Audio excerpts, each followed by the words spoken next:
Atenção Rádio Rio Madeira e site O Observador. A sua participação. A sua opinião.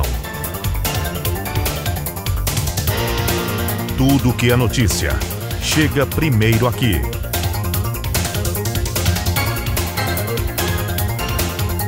Está no ar.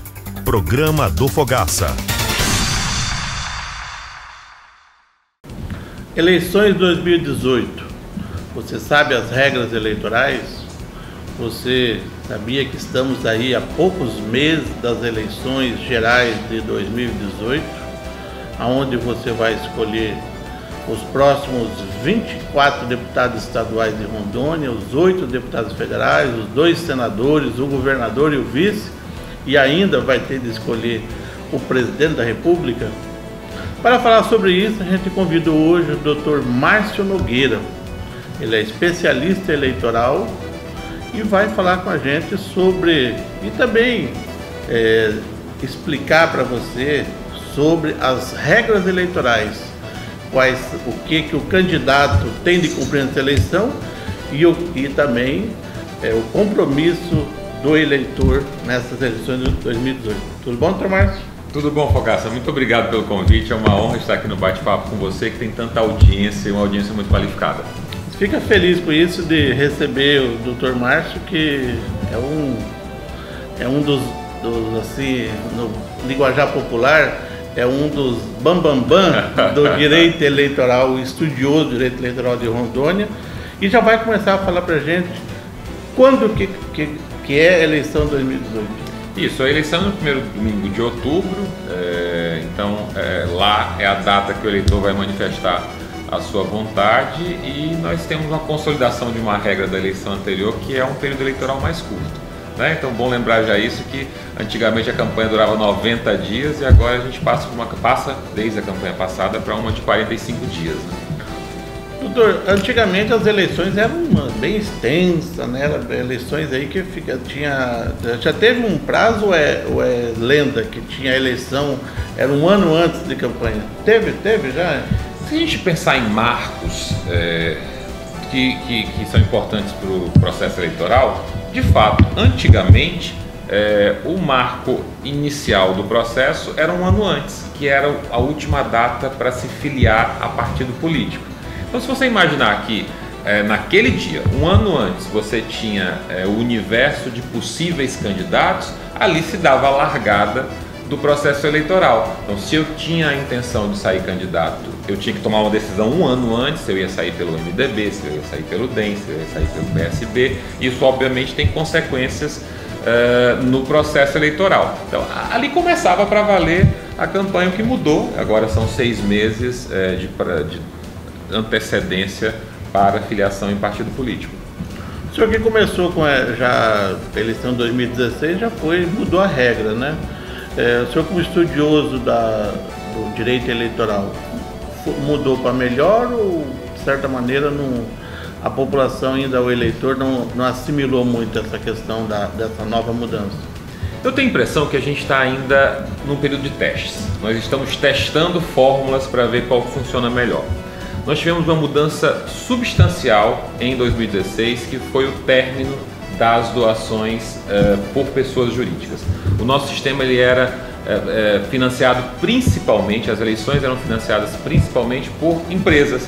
Pessoas jurídicas doavam aos candidatos, a gente sabe que por dentro e por fora, infelizmente, mas quem financiava as eleições eram as empresas. A OAB, então, entrou com uma ADI no Supremo Tribunal Federal, contestando essa possibilidade de empresas doarem, já que, resumindo o argumento, empresas não votam e, portanto, não deveriam ter participação no processo político-eleitoral. O STF entendeu por declarar a inconstitucionalidade dessa regra que permitia a doação por pessoas jurídicas, e em 2016 nós tivemos uma eleição sem dinheiro, ao menos oficialmente, sem dinheiro de pessoas jurídicas de empresas. Foi uma grande mudança.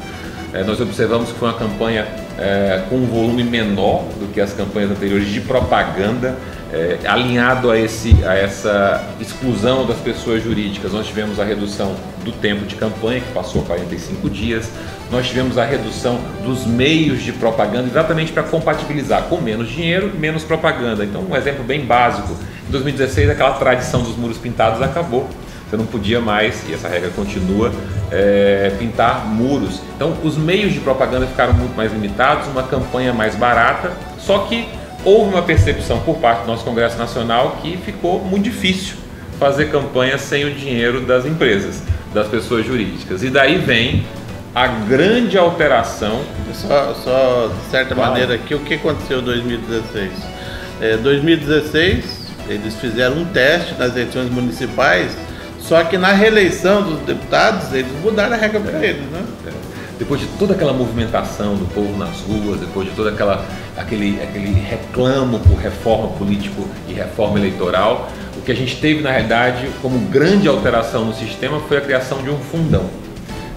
Então agora os partidos políticos que antes, na eleição de 2016, não puderam contar com o dinheiro das empresas, passarão a contar com o dinheiro desse fundão, que se calcula esteja na casa dos bilhões de reais. Um fundo que tem primordialmente recursos que antes eram dados em renúncia fiscal aos veículos de comunicação para veicular a propaganda dos partidos políticos, e agora não vão mais receber essa renúncia, vão para os partidos esses recursos. Como que vai ser essa regra? Como vai ser essa distribuição? A grande pergunta hoje entre os partidos políticos, entre os pré-candidatos a qualquer cargo aí nas eleições gerais de 2018, como que vai ser essa distribuição? Será igualitário? Serão os partidos que vão definir? Vai ser a justiça eleitoral que vai definir? Quem que vai definir quanto que vai para cada candidato? O primeiro ponto de tudo isso é que esse fundão foi criado para manter tudo como está. Por quê? Porque os recursos são carreados de acordo com as bancadas no Congresso Nacional. Ou seja, quem mais tem representantes no Congresso Nacional, mais receberá recursos e, portanto, terá condições de fazer uma campanha maior. Então é uma regra que beneficia o status quo, a situação que está posta. Injusto, né? Não seria igualitário. Os partidos, quem tem mais poder vai continuar tendo grande poder, e quem tem menor poder vai continuar caindo, é isso? Eu tenho a impressão que quando o povo foi às ruas, toda aquela movimentação pedindo por reforma política, era pedindo mudança. E aí, como resultado, o Congresso responde a esses reclamos todos exatamente com uma regra que diz o contrário, que mantém o status quo, que mantém os partidos que aí estão no mesmo lugar, dando a eles as ferramentas que eles precisam para fazer as campanhas. O que seria a grande mudança, a grande alteração na legislação, na realidade é o velho, né? Aquela coisa, né?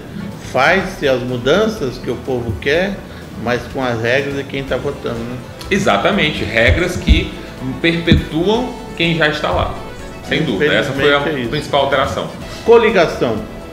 Como que vai ser eleições em 2018?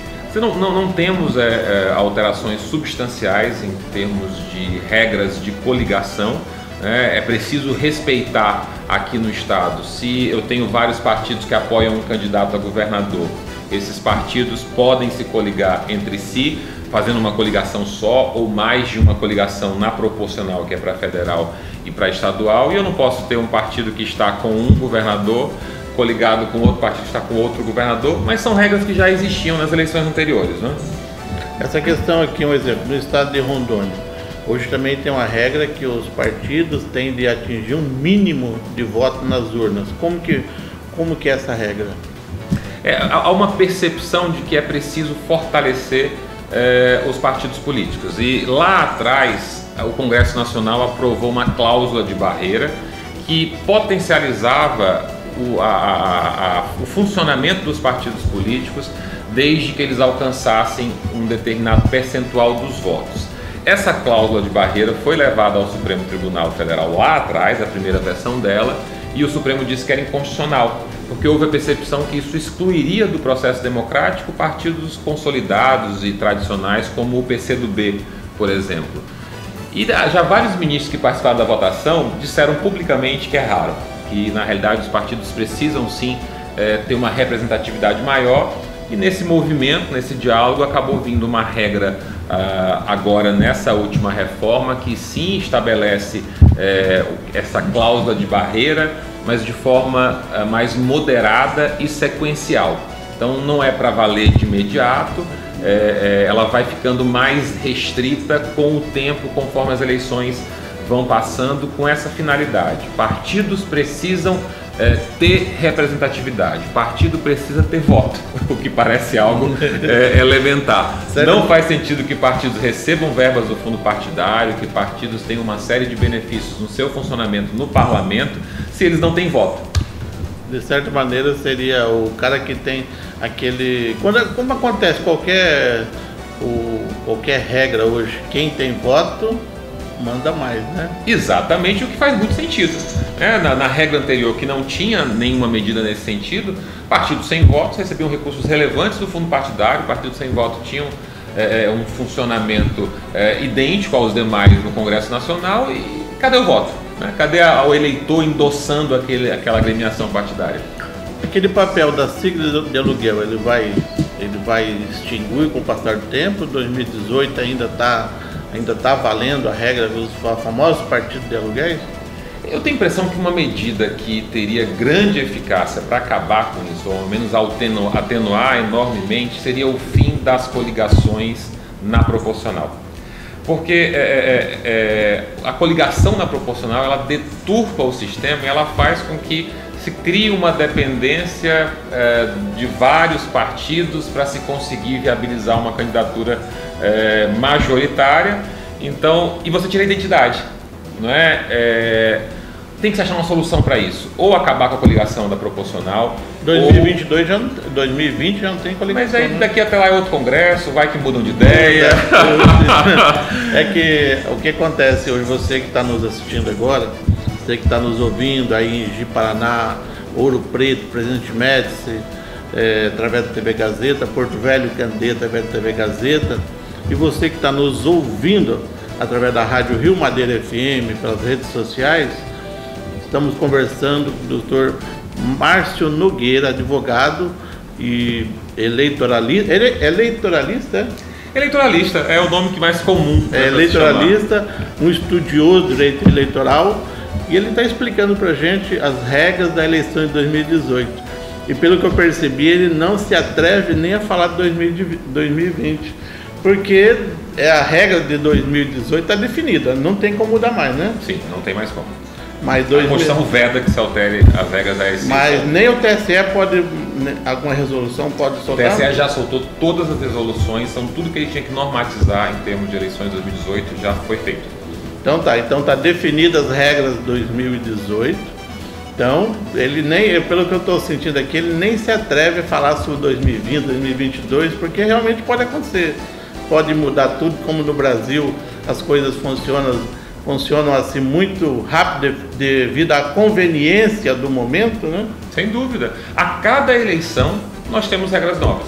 Então, a lei que rege as eleições é uma lei de 97, 9.504, mas a verdade é que a cada eleição o Congresso faz uma lei nova que altera essa de 97. Então, é absolutamente impossível prever quais regras vão reger as eleições seguintes, as de 2020. As regras do Brasil são igual a casa do pai que tem um filho, depois o filho casa, vai fazendo remendo, no final está uma casa toda bagunçada, é isso? Acaba sendo verdade. Vou te dar um exemplo claro aqui. A legislação última da eleição anterior, que é preservada agora, colocou essa eleição de 45 dias. Ninguém parou para pensar no tempo que se leva para julgar, para processar e julgar um registro de candidatura. Então a gente tem uma situação esdrúxula. Com as regras que nós temos hoje, as regras do rito de processamento e julgamento de um registro são antigas. A nova regra de duração da eleição é 45. Eu não consigo terminar de julgar um registro de candidatura nesse prazo de 45 dias. Então acontece muito de ir à urna um candidato, o nome de um candidato, que futuramente possa ser reconhecido pela Justiça Eleitoral como inelegível. E, portanto, os votos atribuídos a ele serem considerados nulos. Olha a situação que se cria. Doutor, eu não sei se o senhor gostaria de falar sobre um caso aqui específico. Falaria sobre um caso específico ou preferia não tocar nesse assunto? restrições ético-disciplinares da advocacia, nós estamos impedidos de comentar casos concretos. A gente poderia falar em tese das situações que corriqueiramente acontecem. E tem novas regras. Quais são as novidades dessa eleição que ainda não está sendo difundida aí para o nosso telespectador, para o nosso rádio ouvinte da Rádio Madeira? Novas regras que foi mudado, mas até o momento não está comentando muito na mídia. Eu tenho recebido muitas consultas de vários partidos e candidatos de todo o estado sobre essa questão da migração partidária. Porque uma reforma interessante feita na eleição anterior foi a criação de uma janela que possibilita que se mude de partido. Explica bem assim, bem didaticamente para nossas pessoas. Tem pessoas que manjam bastante de lei eleitoral, mas só que às vezes tem pessoas que não. O que é a janela? Vamos pensar que é uma janela, não é uma janela aqui. Vamos explicar não, isso vamos explicar. Aí. Bem assim, compassadamente, bem popularzão. Perfeito. Algum tempo atrás, o Supremo Tribunal Federal decidiu que o mandato é do partido.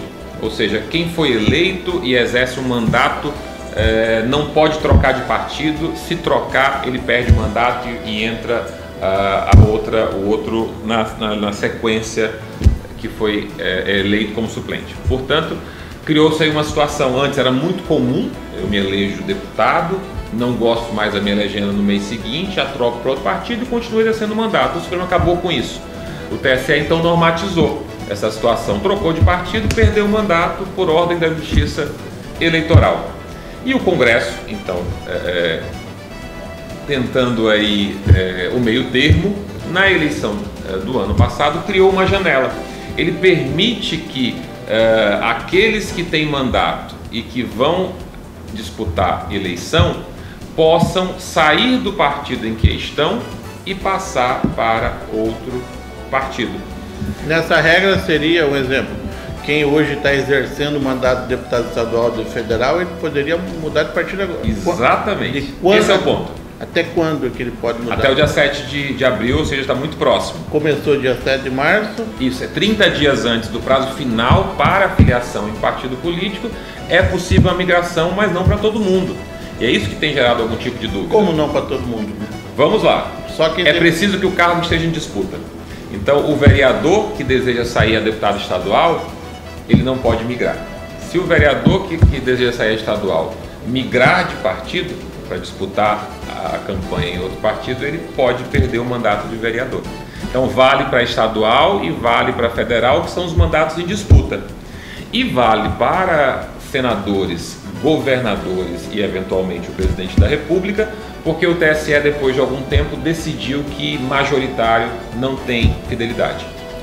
Deixa eu ter uma dúvida que me surgiu aqui. Hoje vários vereadores estão assistindo, estão ouvindo através da rádio, e ele fala o seguinte: a grande pergunta, eu vou ter a janela, quando que eu vou ter a janela para mim poder mudar de partido? Vereadores nesta eleição não tem janela.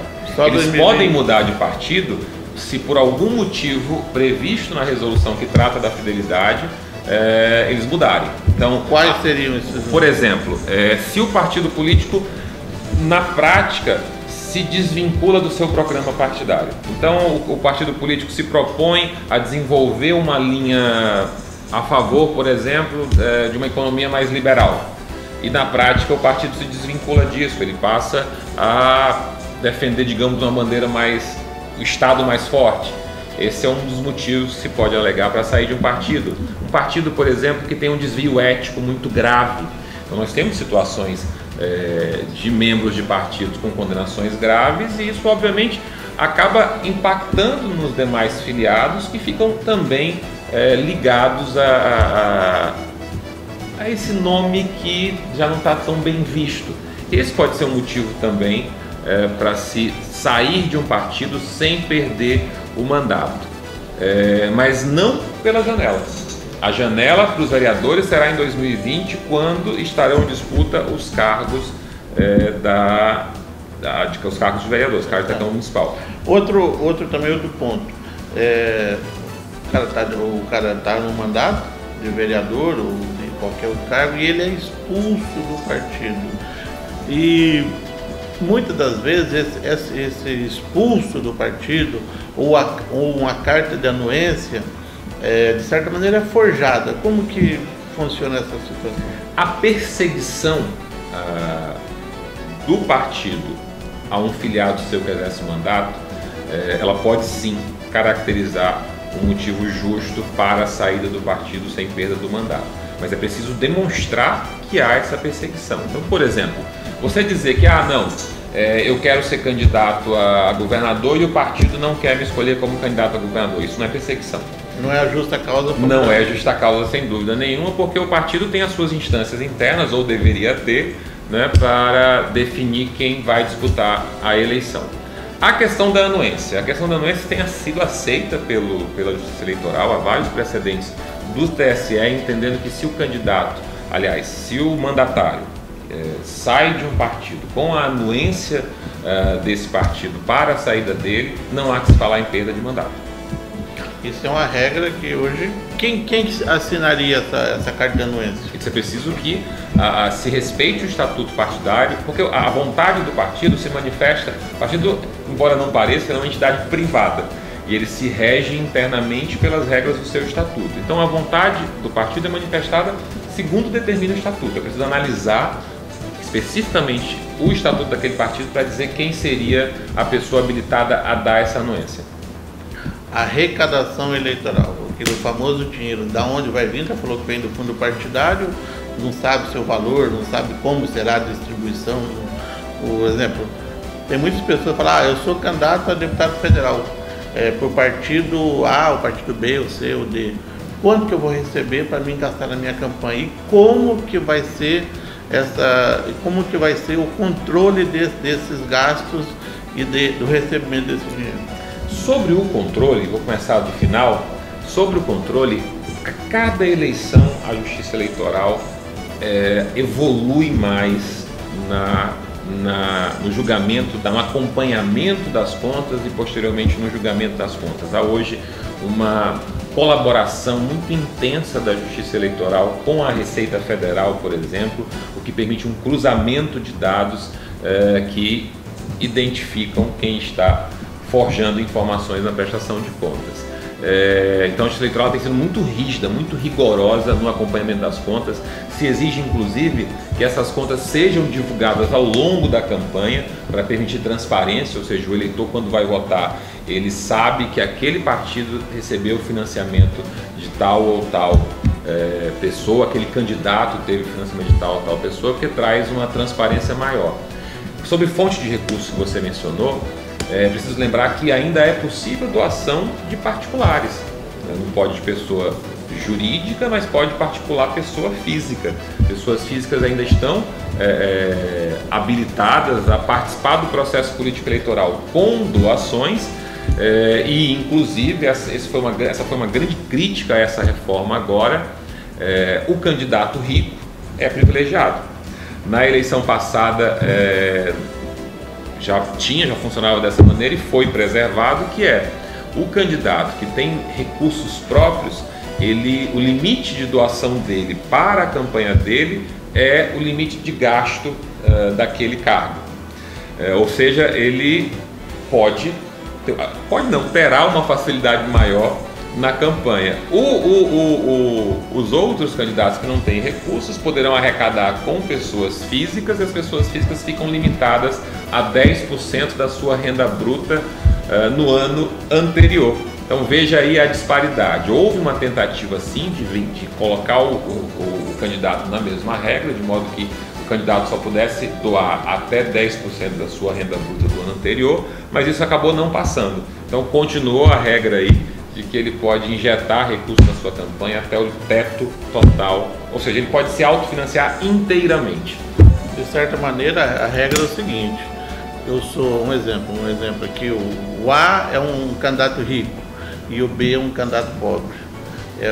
O B tem a grana na mão, que campanha, infelizmente no Brasil, a gente sabe, você tem financeiro, tem como fazer uma boa campanha, você tem como arregimentar pessoas para campanha, lideranças, fazer todas aquelas coisas que numa campanha precisa fazer e é permitido por lei. Já o candidato que não tem um recurso financeiro, ele vai penar e vai patinar para tentar arrecadar o recurso, né? E não vai ter tempo para fazer campanha. É isso.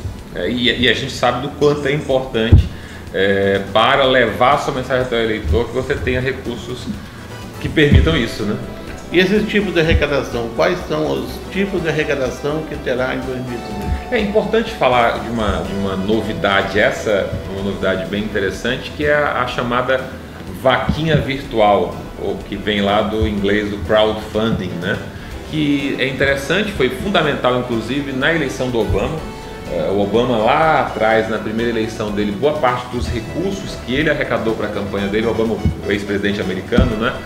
Boa parte dos recursos que ele arrecadou vieram de contribuições pequenas de muitas pessoas. Então muitos eleitores, cada um doou uma quantia pequena que no final gerou uma quantidade bastante razoável de recursos para a campanha dele. Isso foi permitido expressamente na legislação, inclusive antes do período eleitoral. Então é possível começar a arrecadar pela vaquinha virtual desde já, e lá na frente, quando você pedir o registro de candidatura, esse registro for deferido e você começar a campanha, os recursos vão poder ser utilizados. Então eu só arrecado, essa é a novidade, eu arrecado agora, o dinheiro fica lá depositado. Depositado aonde? Em conta bancária, que não pode ser movimentada. E quem que arrecadará esse dinheiro? A vaquinha? Os candidatos podem. Digamos que o Fogaça resolva ser candidato na próxima eleição. Ele pode hoje iniciar já uma arrecadação pela internet. Um sistema, faz um site, um sistema de pagamentos nesse site, e eleitores então poderão fazer doações limitadas até 10% da renda bruta do ano anterior. Você não vai poder dispor desses recursos a não ser que peça o registro de candidatura, tenha esse registro deferido e logo no começo da campanha. Ou seja, você já começaria a campanha com recursos reservados para promovê-la. É uma mudança interessante. Um exemplo, aqui o candidato A ou a candidato B resolve ser candidato. Daí ele começou a arrecadar esse dinheiro agora. Começou a arrecadar, já está liberado, né? Isso, está liberado. Desde quando? Arrecadação, não gasto. Desde quando? Está liberado já, não me ocorre agora a data exata, mas já pode arrecadar. Pode arrecadar. Então, um exemplo, ele arrecadou o valor X. E o que nas convenções ele não passa na convenção, esse dinheiro? Tem que ser devolvido. Tem que ser devolvido aos doadores. Os doadores vão ter que ser identificados. Veja bem. Toda essa arrecadação vai ser declarada à Justiça Eleitoral. Então a Justiça Eleitoral vai saber quem doou. Ela vai cruzar dados com a Receita para saber se cada doador doou dentro da margem que tinha de doação, e portanto, se não houve a candidatura efetivamente, aqueles doadores que foram identificados pelo sistema que permitia a doação receberão de volta os seus recursos. Outro exemplo, a pessoa ela podia doar 10% da renda bruta do ano anterior, declarado, bem falado, declarado no imposto de renda, né? Isso, até interessante definir essa renda bruta para o nosso telespectador entender bem. E ouvinte também da Rádio Madeira. Pronto, e os ouvintes também. Um servidor público. O servidor público, quando recebe seu contra-cheque, ele tem lá um bruto e ele tem o líquido, que o líquido é o que vai realmente para o bolso dele. Para calcular os 10%, você calcula em cima do bruto. Digamos que a remuneração dele seja de R$5.000. Sobre esses R$5.000 vão incidir 27,5% de imposto de renda, vão incidir 11% de contribuição previdenciária, mas eu calculo os 10% em cima dos 5.000 e não do que resulta do abatimento do imposto de renda e da contribuição previdenciária. Um exemplo, cometeu um erro lá, ele doou 11%, o que acontece com ele? É pesado, multa. Tem multa no valor que pode ser bastante alto, inclusive há a possibilidade de gerar inelegibilidade. Então vai ser instaurado um processo específico. Inelegibilidade para o candidato ou para quem doou? Dos dois. É bem complicado. Mas é aberto, isso não é automático. É aberto um processo específico. Nesse processo específico, a apuração do que ocorreu, como ocorreu, para então se decidir quais penalidades vão ser aplicadas. Então as penalidades não são aplicadas automaticamente.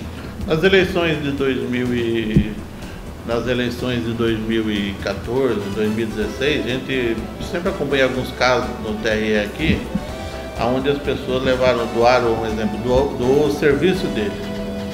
A pessoa doou lá 1 mês de trabalho dele. E daí acabou recebendo uma multa de R$ 27.500. Por que aconteceu isso? Então, veja só, uma das premissas básicas das contas de campanha eleitoral é a transparência. Então, mesmo eu que não estou sendo pago para trabalhar na campanha eleitoral, eu preciso registrar que eu trabalhei voluntariamente ou eventualmente forneci um serviço que eu presto. Eu, como advogado, em tese, poderia doar meu serviço para uma campanha. Eu preciso registrar que houve essa doação e há um teto de gastos para essa doação que é feita do serviço próprio. O que acontece na prática? O sistema de cruzamento de dados da Justiça Eleitoral com o da Receita olha para o valor da doação. Ele não identifica se esse valor de doação foi em dinheiro ou se foi em serviços próprios.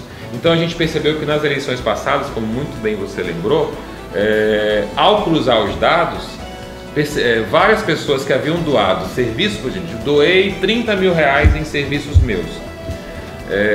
Esses R$30 mil ultrapassam 10% da renda bruta que eu tive no ano anterior. E multa? Não dá multa. Aí é que vem. Então tem que ser instaurado um processo apartado para se averiguar se é regular ou não essa doação de R$30 mil.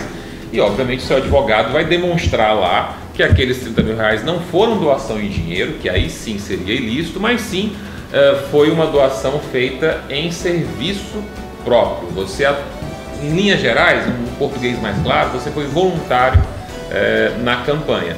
Mas se você não demonstrar isso, pode sim gerar uma multa que seria indevida nesse caso. Então a regra é você que é pré-candidato, você que pretende disputar eleições de 2018, ficar muito ligado nas regras eleitorais e sempre estar buscando o apoio de um profissional, um advogado da área, né? Ser candidato no Brasil, embora a gente tenha esse sentimento um pouco delicado em relação à política, né, infelizmente, mas ser candidato no partido no Brasil é muito difícil. É muita regra que você tem que obedecer para que você saia de uma eleição ileso. Então, muitas vezes há condenação de alguém que estava de boa fé, de alguém que não estava no pleito para cometer nenhum ilícito e que acabou cometendo por desconhecimento das regras, que são muitas.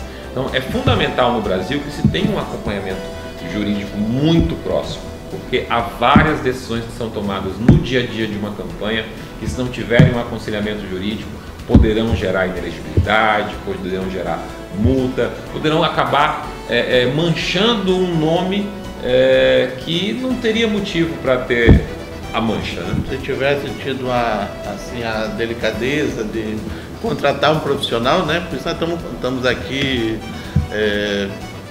entrevistando um dos advogados especialistas em direito eleitoral do estado de Rondônia.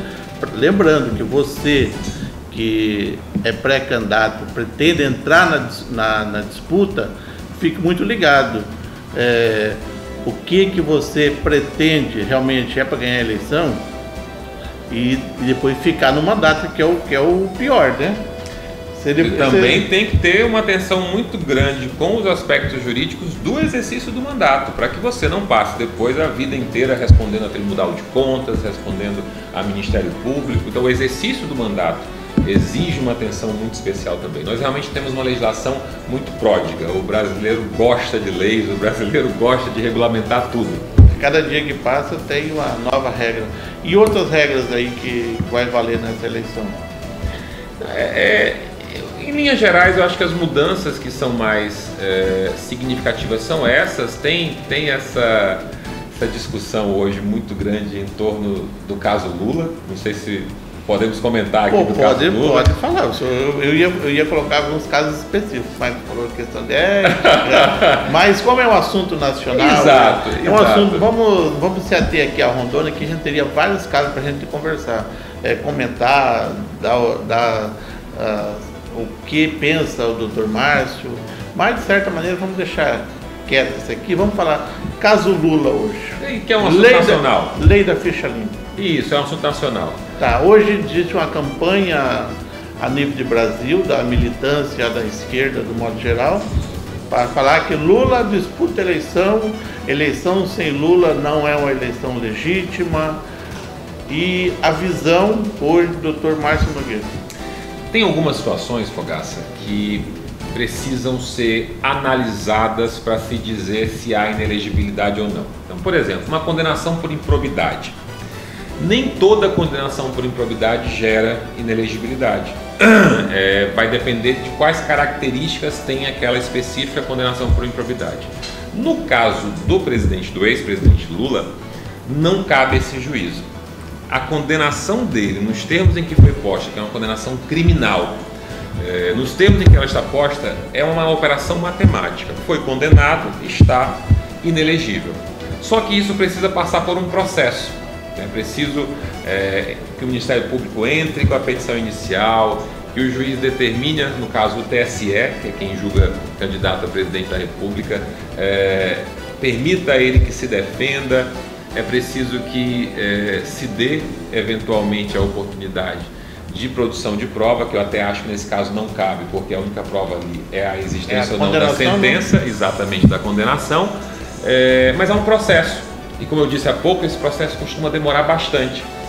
Então a grande discussão hoje entre os eleitoralistas é se o nome dele iria à urna ou não.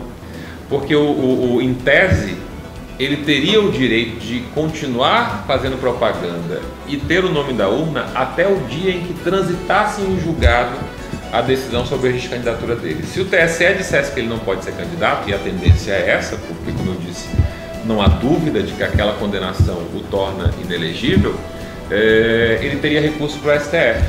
E o STF não teria tempo hábil para julgar isso até a data da eleição. Então já há algumas correntes, inclusive me parece que foi muito contundente o ministro Fux ao assumir a presidência do TSE recentemente, dando uma indicação de que seria esse o entendimento. Qual é? Que não é preciso esperar o trânsito em julgado. Que uma vez que o TSE decida que é inelegível, que ele não falou o nome Lula, mas havia ali uma compreensão de que a menção seria esse caso, que o TSE decidiu que Lula é inelegível, já tiraria do pleito, já não permitiria propaganda eleitoral, já não permitiria o nome na urna. Se isso prevalecer, então chegaríamos ao dia da eleição sem a possibilidade de votação nele. Agora imagine o caos se isso não prevalecer.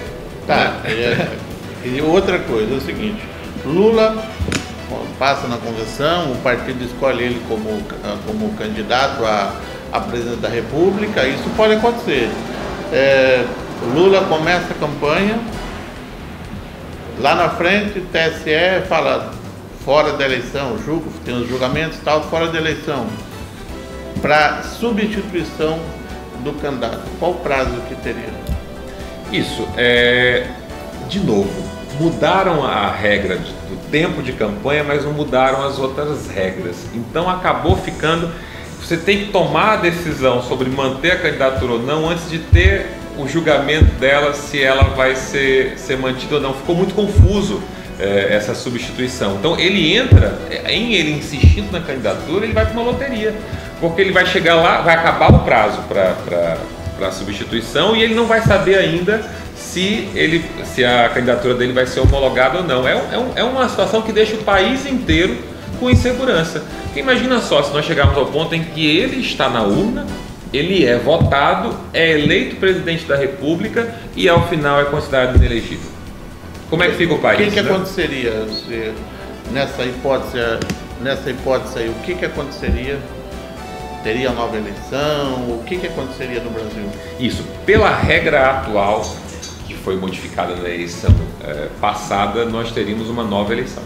Então, imagine só a mobilização de toda a máquina que se exige para fazer uma eleição que alcançaria o país inteiro, uma eleição para a presidência da República, uma instabilidade e uma segurança institucional muito grande. Só saberíamos quem seria o presidente da República muito mais adiante.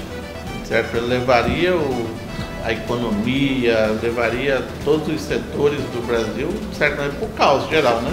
A Bolsa certamente seria enormemente impactada. A gente tinha uma regra anterior que, se não alcançasse mais da metade dos votos válidos, o segundo colocado assumiria.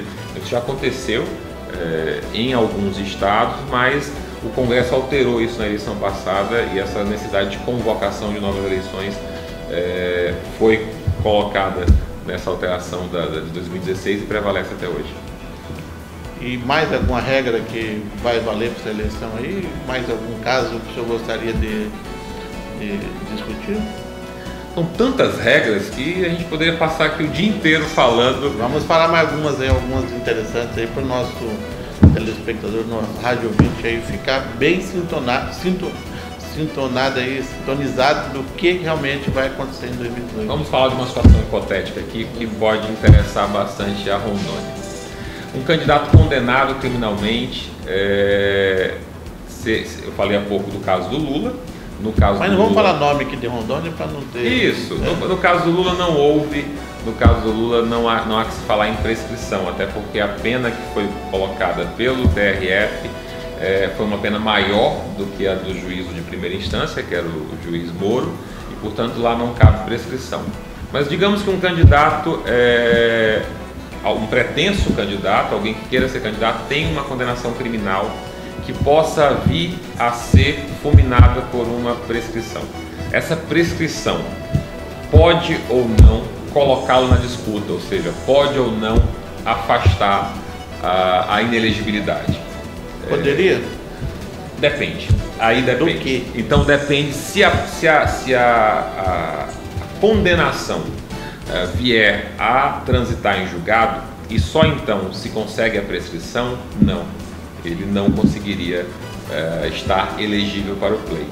Mas se antes do trânsito em julgado ele consegue que seja decretada essa prescrição, não há óbice nenhum.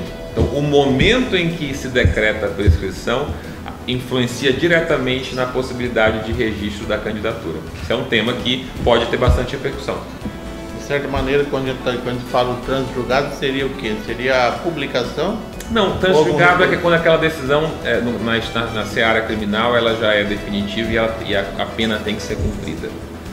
Aí eu tenho o trânsito julgado, não cabe mais recurso, falando de um modo mais claro.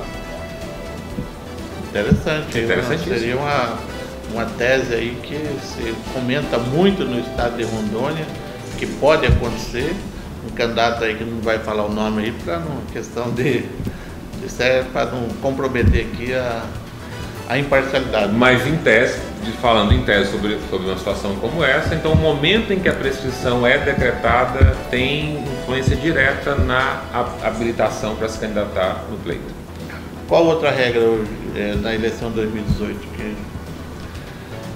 Olha, vamos pensar que a gente continua nas mesmas restrições da propaganda eleitoral, então está muito mais reduzido hoje os meios de propaganda eleitoral, como aconteceu na anterior. Algo que eu acho que vai ter muito impacto, Fogaça, é a questão do impulsionamento nas redes sociais. Bem falado. Rede social, Facebook, eleições 2018. Os candidatos poderão patrocinar, terceiros poderão patrocinar propaganda eleitoral dos candidatos. Como vai ser a regra? Vai ser só no Facebook? Vai ser no WhatsApp? Vai ser no Instagram? Vai poder no YouTube? Qual é o veículo que seria o veículo certo? Jornais, sites poderiam patrocinar? Como que seria essa regra 2018? Isso. A gente sabe que nas eleições passadas era absoluto. Eu poderia ter redes sociais, então eu poderia ter Facebook, eu poderia ter Instagram, eu poderia, de modo geral, ter redes sociais, mas não poderia gastar nenhum centavo nessas redes sociais para que mais pessoas visualizassem a minha propaganda eleitoral. E a gente sabia também que acabou gerando uma série de distorções, né?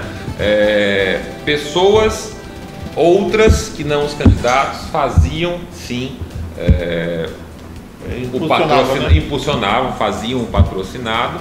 Na eleição passada que eu trabalhei em campanha, nós identificamos várias situações como essas. Tinha punição?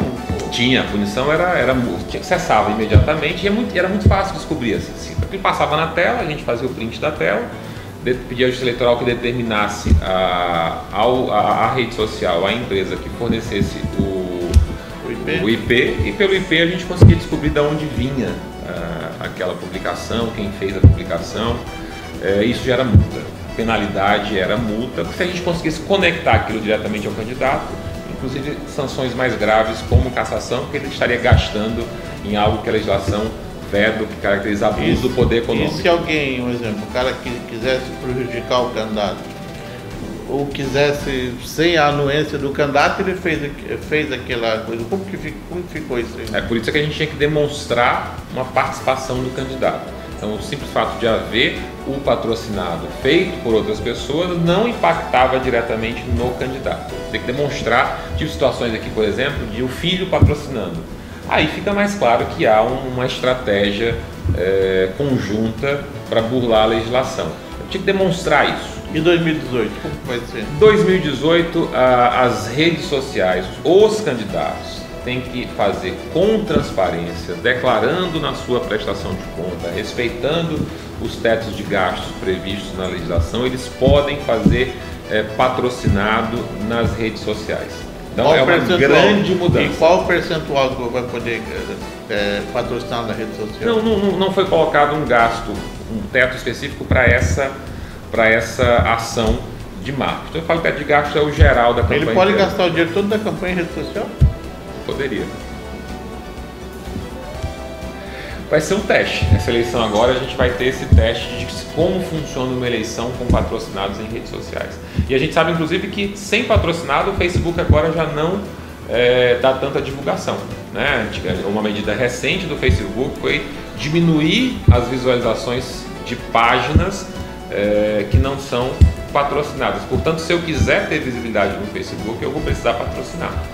Vai ser uma poluição visual na rede social, fala de sério, né? Eu acho que... E tem também uma questão que todo mundo está muito receoso, todos que operam no direito eleitoral, todos que estão envolvidos com o processo eleitoral, uma questão que tem preocupado a todos, que é a chamada fake news, né? Que são aquelas notícias que são plantadas com a finalidade de denigrir imagens, de construir cenários negativos e que não são verdadeiros.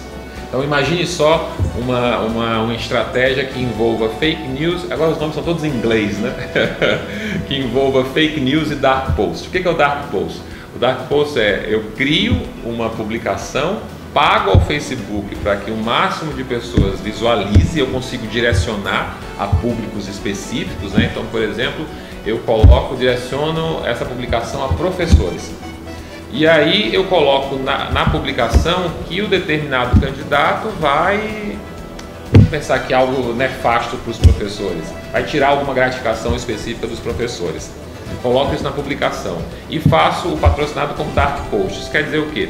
Quando eu entrar na página do candidato, aquela publicação não vai estar lá, mas ela vai estar sendo veiculada por aquele público escolhido por ele e pelo qual ele pagou para que visualizassem aquela propaganda. Fica muito mais difícil identificar de onde veio o dark post. Então tem uma série de situações de redes sociais que a gente vai ter que lidar na prática. A gente sabe, por exemplo, que nas eleições americanas as redes sociais tiveram um papel fundamental.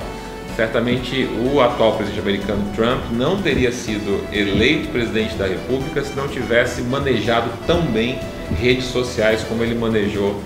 Inclusive há quem diga que usando muitas fake news, aquelas notícias falsas para conseguir ao final ser vitorioso na eleição. Vamos ver isso na prática agora. A gente já tinha fake news atrás, viu?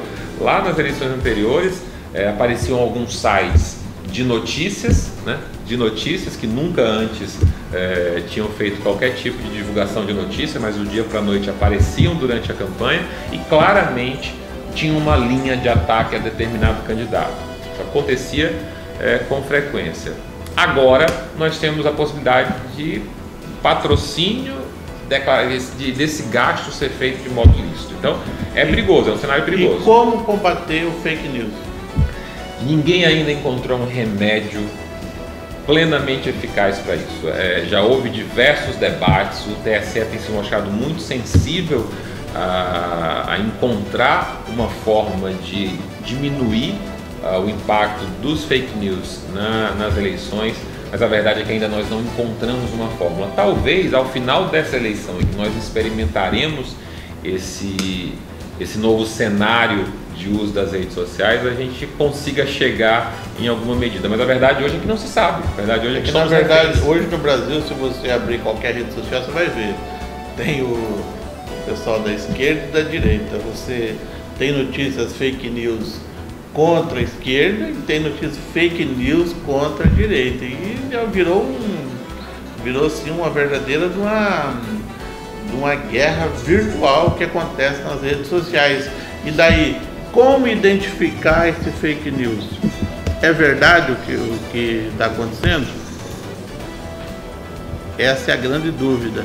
Por isso que o nosso telespectador, o nosso rádio ouvinte, o eleitor que vai votar em 2018 precisa ficar muito atento do que está acontecendo para identificar o que é notícia fake news ou notícia falsa. Isso é, igual o Dr. Márcio Nogueira está falando, vai ser a grande sacada de 2018 e vai ser o grande trabalho que os escritórios da advocacia que vão assessorar os candidatos e, de certa maneira, as agências de publicidade que vão fazer o marketing dos candidatos. Um grande trabalho do jurídico nessa campanha vai ser exatamente essa central de acompanhamento das redes sociais. Então a gente vai precisar ter uma estrutura para estar acompanhando em tempo integral o que veicula nas redes sociais e de imediato já buscar combater essas fake news. A gente inclusive tem não vou citar nomes, mas tem um caso recente bastante rumoroso de supostas fake news. Né? Tem se dito que um secretário teria feito uma declaração, o secretário nega e as duas versões estão nas redes sociais pautando o debate. Inclusive aí da imprensa do modo geral, né? E as redes sociais 100% contra e poucas pessoas a favor, né? Que tem algumas notícias que bem falado aqui. Tem algumas notícias que parecem assim, tão verdadeiras e saem de fontes oficiais que é difícil até de você descansar que é verdade. Como identificar isso? É o grande desafio, né? A gente sabe que às vezes uma frase maldita destrói uma campanha, né? A gente lembra daquela frase do Ciro Gomes que ele efetivamente falou, que a Patrícia Pilar teria o papel de dormir com ele durante o mandato dele. Aquilo derreteu a campanha dele. Agora imagina só a possibilidade de você atribuir frases que não foram ditas. Como é que, com a velocidade que as redes sociais têm, como é que você vai depois chegar com a notícia de que aquela notícia era falsa? Esse é o grande desafio da vida moderna, de uma eleição moderna, em que as redes sociais têm um papel fundamental. O escritório hoje que o senhor representa hoje, como que é feito esse trabalho? Vocês têm, além de acompanhar as redes sociais, o que mais que é acompanhado durante uma eleição? Você está diante de um homem, Fogaça, que há 15 anos, eu costumo brincar com isso, assiste todos os programas eleitorais, desde os vereadores até os mais altos cargos. A gente acompanha cada um dos programas exatamente para impedir que seja descumprida a legislação. Então, um trabalho fundamental do advogado eleitoralista é a assessoria quanto à propaganda eleitoral, tanto para que o nosso cliente não descumpra a legislação. Às vezes os publicitários são criativos, né? Os marqueteiros têm umas ideias mirabolantes, a gente tem que ir lá e ser o chato e dizer que não pode e, por outro lado, controlar a propaganda dos outros candidatos. Um trabalho que aumenta exponencialmente quando a gente também tem que acompanhar as redes sociais. E não tem como se esconder não, Fogaça. Uma questão interessante é que as pessoas acham que a internet é terra de ninguém. O tal do ID, do IP, perdão, entrega o jogo. A gente já pegou situações, por exemplo, em que toda uma estratégia de marketing digital nós conseguimos descobrir num processo judicial que nós promovemos, era feita dentro de uma estrutura de governo. Imaginavam que nunca seriam descobertos, nós conseguimos descobrir. Então não tem essa de internet é terra de ninguém não, é difícil. Às vezes a campanha já passou, mas a gente consegue chegar lá e as punições são severas. Complicado. Então você que vai trabalhar com fake news, aquele cara que monta lá uma rede social, pensa que é terra de ninguém, só precisa de uma petição lá para a Justiça Eleitoral e as leis eleitorais, as regras eleitorais, elas são muito rápidas, né? Não é uma justiça comum que demora uma eternidade, tem recurso. Então, lá é rápido, né? Questão de entrou com a petição lá, questão de minutos, pode sair um liminar já. É porque os juízes, durante o período eleitoral, eles se dedicam apenas às eleições. A justiça eleitoral funciona de domingo a domingo. Eu digo para a jovem advocacia, quando está ingressando lá na OAB, a gente sempre faz alguns cursos, alguns bate-papos com a jovem advocacia, que a advocacia eleitoral é para quem tem muita paixão pela advocacia, porque você tem prazo vencendo domingo, sábado, feriado, não para nunca. E por isso que ela consegue ser rápida, né? Porque é uma justiça que funciona todos os dias. Doutor Márcio Nogueira, obrigado aí pela sua explicação aí para o nosso telespectador do programa de Fogaça, para o nosso rádio ouvinte da Rádio Rio Madeira, para o nosso telespectador também através das redes sociais. Ele fica feliz de receber aqui uma pessoa que é um estudioso da lei eleitoral, aí numa véspera de eleição, que está aí, pode-se dizer, daqui a quantos meses mesmo? Outubro agora, nós estamos terminando março já. Pouco menos de 7 meses, né? Isso, está bem em cima já. Está em cima aí do ponto. Final de julho são convenções, começo de agosto o registro já vem na sequência. Depois já tem campanha na rua. Isso aí. Depois já tem o primeiro turno, depois tem o segundo turno. E obrigado aí pela sua participação e quiser deixar um recado aí para o nosso telespectador, nosso rádio ouvinte. Eu que te agradeço pelas palavras generosas a meu respeito. Eu fico muito feliz de estar no seu programa, porque é um programa que tem repercussão.